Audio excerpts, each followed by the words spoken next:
Pikapi, Pikachu? Bergabung dengan pasukan trainee ke-104 dan polisi militer. Sebagai bagian dari misi penyusupannya, Ani bergabung dengan pasukan trainee ke-104 dan lulus di peringkat keempat.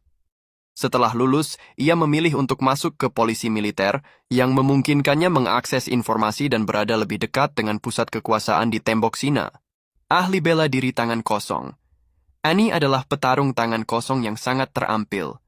Dia memiliki gaya bertarung yang unik, kuat, dan efisien yang dia ajarkan kepada Eren Yeager selama pelatihan.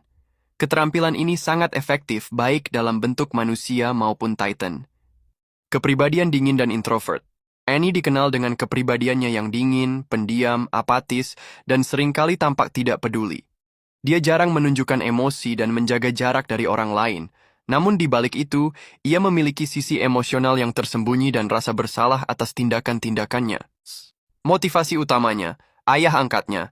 Alasan utama di balik kesetiaan dan kesediaannya untuk menjalankan misi sebagai female Titan adalah agar dia bisa kembali kepada ayah angkatnya di Marley. Hubungannya dengan ayahnya adalah satu-satunya ikatan emosional yang kuat baginya, dan ayahnya sangat menekankan agar Annie kembali hidup-hidup. Mengalami trauma dari pelatihan. Annie menjalani pelatihan yang sangat keras dan brutal dari ayah angkatnya sejak kecil. Pelatihan ini, meskipun membuatnya menjadi pejuang yang tangguh, juga membuatnya trauma dan menganggap kekerasan sebagai hal biasa, sehingga ia cenderung tidak peduli dengan nyawa orang lain. Mengkristalkan diri. Setelah identitasnya sebagai female Titan terungkap dan ia hampir tertangkap oleh Survey Corps di distrik Stohes, Annie menggunakan kemampuan unik female Titan untuk mengkristalkan tubuhnya sendiri. Hal ini membuatnya tidak dapat diinterogasi dan tetap dalam kondisi koma di dalam kristal selama bertahun-tahun.